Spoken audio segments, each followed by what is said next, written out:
Les tendances du web avec une bonne dose de good vibes. Bonsoir et bienvenue dans un nouvel épisode de Hightech 221. Si vous êtes passionné et intéressé par la cryptomanie, voilà une entreprise sénégalaise à connaître.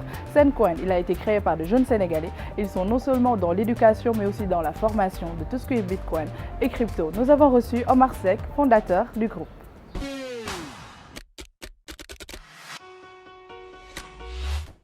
Sencoin est un projet typiquement fait par des jeunes Sénégalais. Notre ambition vise à être les leaders dans le marché africain, tout d'abord. Commençons par le Sénégal. On a choisi la crypto-monnaie à cause de la technologie qui est derrière, la blockchain.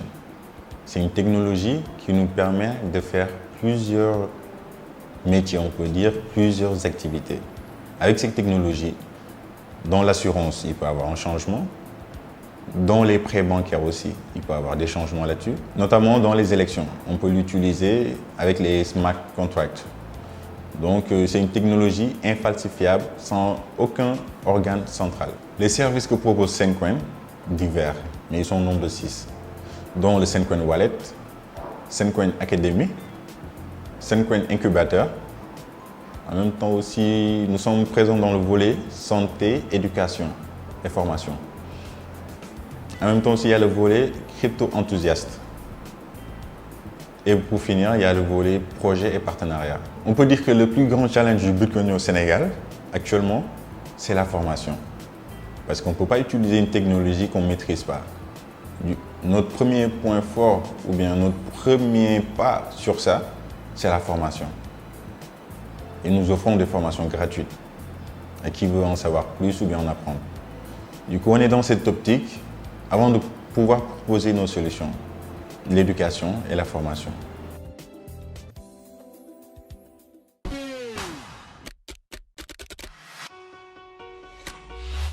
Je suis une grande gourmande et je ne le cache pas, donc si vous êtes comme moi, bienvenue au club. Aujourd'hui, on reçoit Moi J'ai Merveille. C'est un service traiteur qui a été créé par une jeune Sénégalaise. Écoutons Jeanne Camara.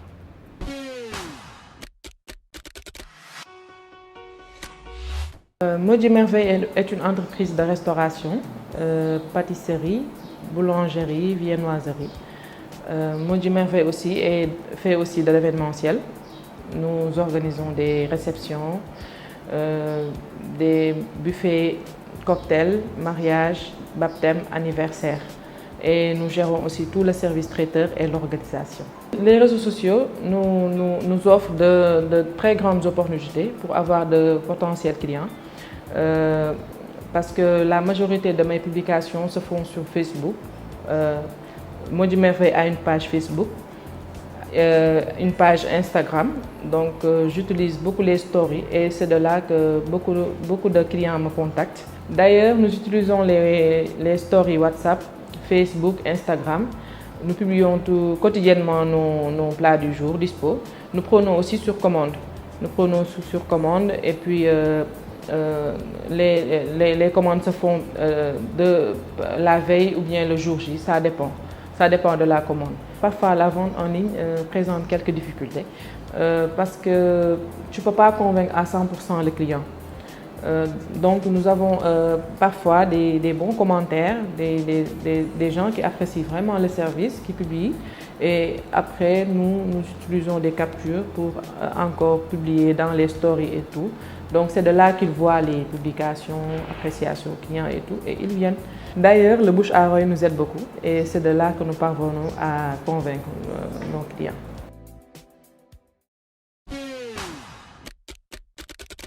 Des smartphones, il en sort toutes les années avec des grands concurrents comme Apple et Samsung qui rivalisent non seulement dans la fonctionnalité mais aussi dans le design et même la qualité de la caméra.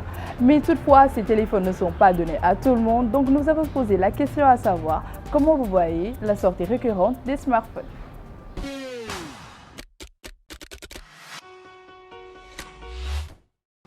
C'est pas assez important hein, vu que les différences ne sont pas nombreuses.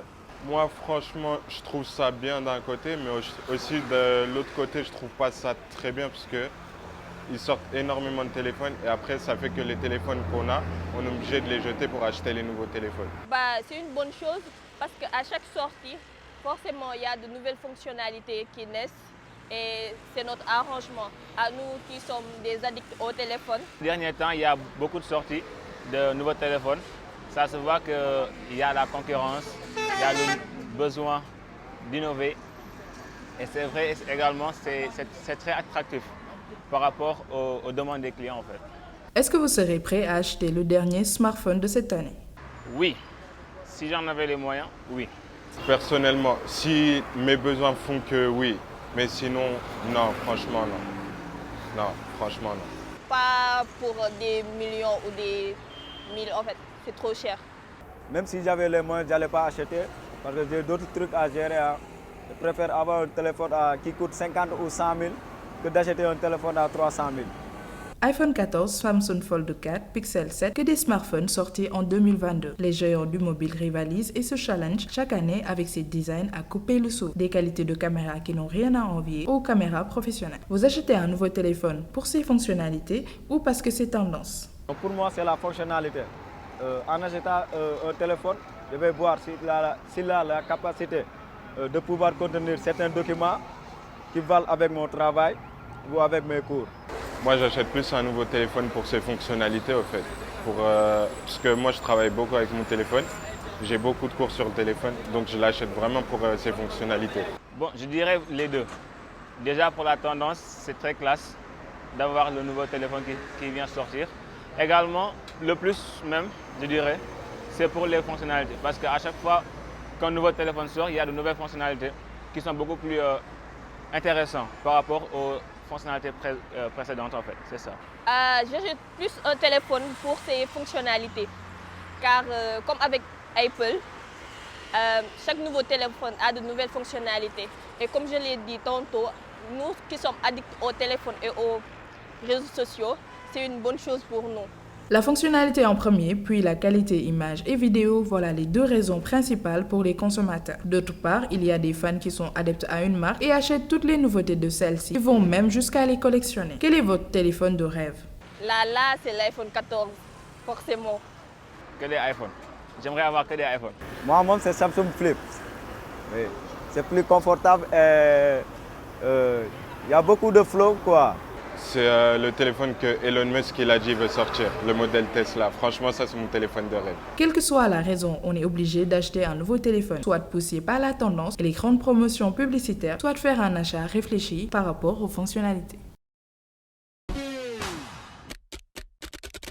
Savez-vous ce qu'on risque en partageant sa connexion Internet avec les voisins? Plus il y a de personnes connectées, plus le débit de connexion baisse. Il y a un gros problème de sécurité de vos appareils connectés, votre musique, vos photos et données personnelles. En partageant votre connexion, vous n'avez aucun contrôle sur les actes des personnes connectées à votre réseau. Téléchargements illégaux, piratage, aux yeux de la loi, vous en êtes responsable. Profitez de la vitesse et du confort de la fibre d'Orange à partir de 14 900 francs CFA par mois et connectez toute votre maison au très haut débit. Souscrivez en agence ou appelez le 800 00 20 12. Avec nos experts, c'est simple, sécurisé, légal et vous avez un service après-vente 24 heures sur 24.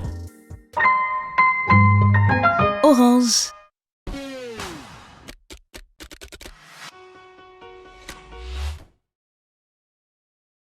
Ils font parler de tous les jours sur les réseaux sociaux et sont suivis par des milliers, voire des millions de téléspectateurs ou une communauté de followers.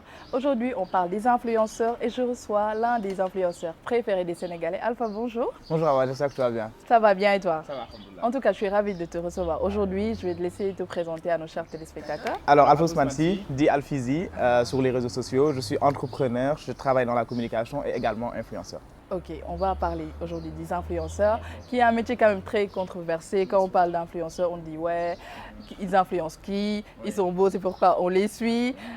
Selon toi, c'est quoi un influenceur? Alors, je vais commencer par ce qui n'est pas un influenceur, c'est-à-dire avoir un nombre de followers conséquent. On ne veut pas dire forcément qu'on est influenceur.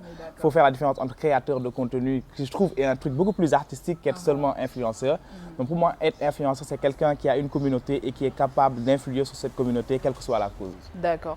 Et tu parlais de communauté. Aujourd'hui, on voit plusieurs personnes qui ont 100 000, 30 000 abonnés et qui deviennent influenceurs. Oui. Selon toi, en fait, est-ce qu'on choisit d'être influenceur ou c'est quelque chose qui arrive naturellement? Je vais prendre mon cas personnel. Moi, par exemple, je suis tombé dans ça par défaut parce que c'est juste à cause du corona, du Covid. J'avais rien à faire, je commençais à faire des lives, ça a commencé à prendre.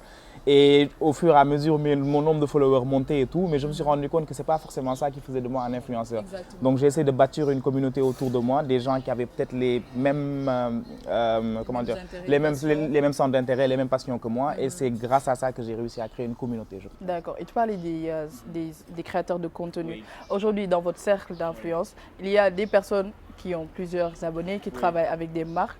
Oui. Sur le papier, c'est des influenceurs, mais eux, ils s'autoproclament créateurs de contenu. Oui. Selon toi, c'est quoi la différence entre un créateur de contenu et un influenceur? Alors, un créateur de contenu peut ne pas forcément être un influenceur, tout comme un influenceur peut ne pas être un créateur de contenu, à mon avis, tu vois. Mais je pense que le créateur de contenu aujourd'hui, c'est quelqu'un qui a une plus-value sur une chose. Parce que par exemple, disons que je fais la publicité de cette marque que tu portes par exemple et tout. Réussir à faire ressortir l'identité de la marque, la beauté de la marque grâce à quelque chose d'artistique pour que les gens puissent acheter. Pour moi, ça c'est un créateur de contenu, quelqu'un qui a un côté un peu plus artistique qu'un influenceur, tu vois. Donc pour moi, c'est un peu ça la différence entre les deux. Oui.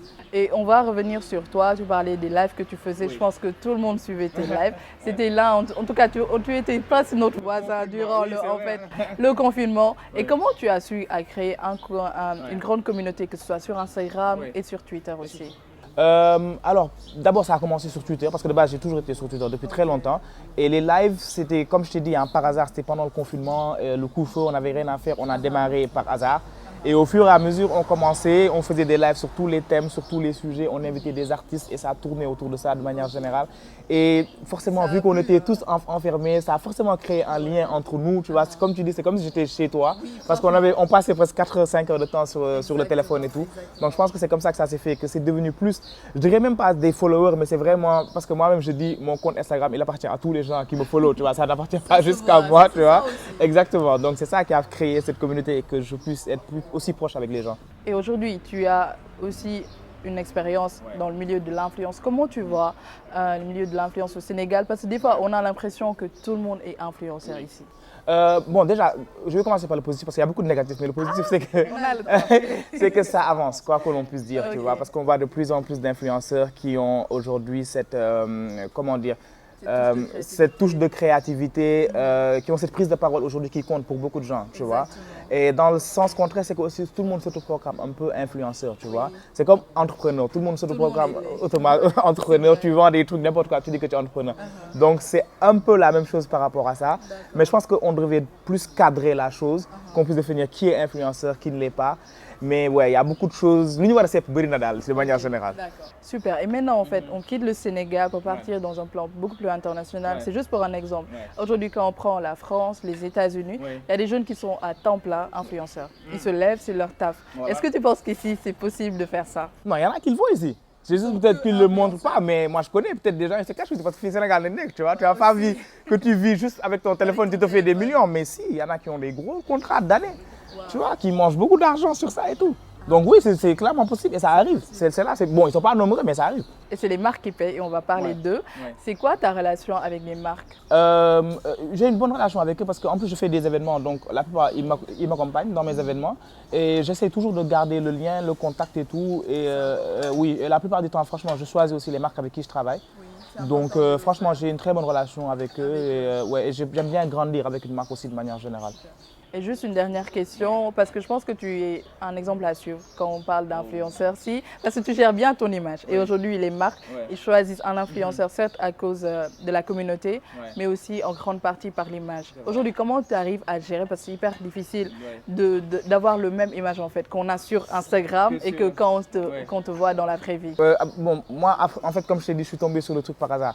Mais ceux qui me connaissent depuis toujours, ils savent que l'alpha qui est sur les réseaux, c'est Alphizi, c'est le même, tu vois. Donc, je n'ai pas un effort énorme à faire ou quand je tiens mon téléphone, je me dis ok, je dois parler comme ça. Parce que je me dis que les gens, ils m'apprécient parce que c'est ma personne, tu vois. Et surtout que je suis quelqu'un d'assez correct quand même, tu vois. Je ne dis pas des dingueries, je ne dis pas des trucs de ouf aussi, tu vois. Et donc, ouais, je pense que c'est ça. J'essaie de rester moi-même, qu'il n'y ait pas un décalage entre ma personne et ce que je suis sur les réseaux. Et pour l'instant, ouais. Ça marche. En tout cas, nous, on est heureux de te suivre. Merci d'avoir accepté cette invitation. Et je vais demander à toutes les personnes qui nous regardent d'aller te suivre. C'est Alphizi sur Twitter. Alphizi sur Twitter, Alphizi sur Instagram. Ok, merci beaucoup. Quant à nous, on passe à TechWorld.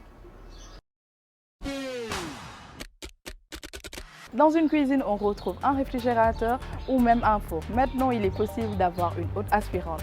Airhood est la première haute aspirante qui est aussi portative. Elle vous permet non seulement de vous débarrasser de tous les odeurs de cuisson, mais elle est très jolie à l'image.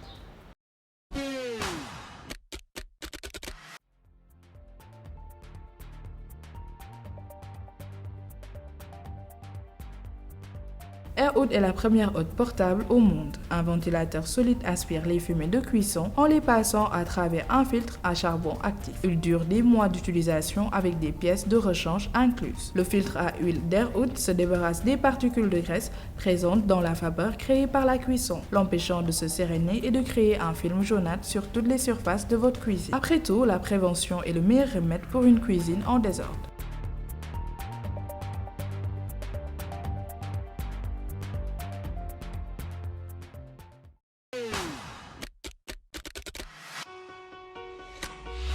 J'adore les sacs à dos, mais le problème que j'ai avec ça, c'est qu'à chaque fois que tu as besoin de quelque chose, il faut tout le temps le retirer. J'ai trouvé la solution avec le sac à dos Paxis.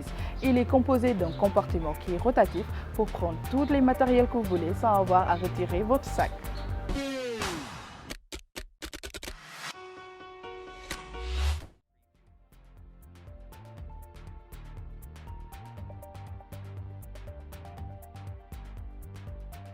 Le problème avec les sacs à dos, c'est qu'il n'est pas pratique à l'usage, surtout pour certaines activités. Il faut constamment le retirer pour aller chercher de l'eau, une barre de chocolat ou tout autre accessoire utile. Avec Paxis, la solution est toute trouvée. Ce nouvel modèle vous propose un compartiment rotatif qui permet de ranger vos objets les plus utiles sans devoir systématiquement enlever le sac. Son bras articulé fait basculer le compartiment inférieur vers l'avant. Il ne vous reste plus qu'à vous servir.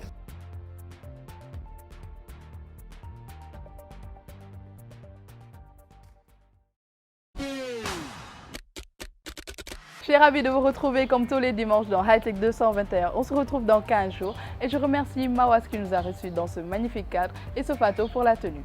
Bye!